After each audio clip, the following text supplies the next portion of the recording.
Komisi Pemberantasan Korupsi KPK sudah menetapkan 2 tersangka dalam kasus dugaan korupsi dana Corporate Social Responsibility atau CSR Bank Indonesia. Deputi Penindakan dan Eksekusi KPK Rudi Setiawan mengatakan pihaknya telah menetapkan tersangka kasus CSR BI sejak beberapa bulan lalu.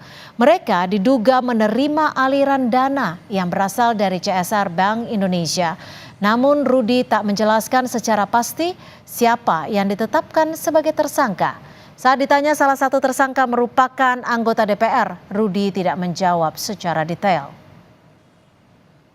Tersangka yang mana nih? Tersangka di kasus ini, Pak. Oh, tersangka yang terkait perkara ini ada. Kita sudah dari beberapa bulan yang lalu telah menetapkan 2 orang tersangka yang diduga memperoleh sejumlah dana yang berasal dari CSR-nya Bank Indonesia. Pak, kabarnya anggota DPR nggak jadi tersangka, benar, Pak?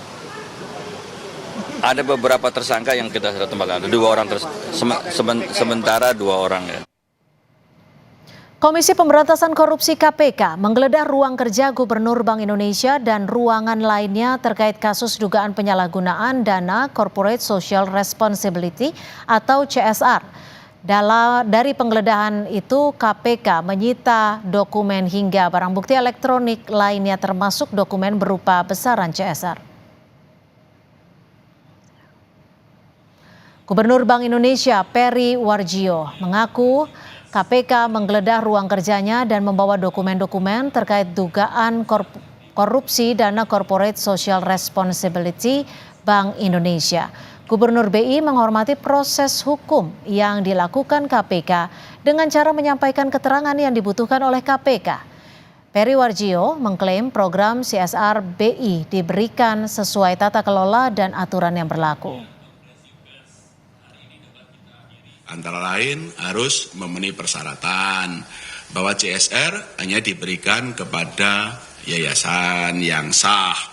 Dan itu kedua ada program kerja yang konkret dan juga ada pengecekan dan juga ada laporan pertanggungjawabannya oleh yayasan itu ada. Dan itu dilakukan melalui satuan kerja di kantor pusat maupun kantor-kantor perwakilan.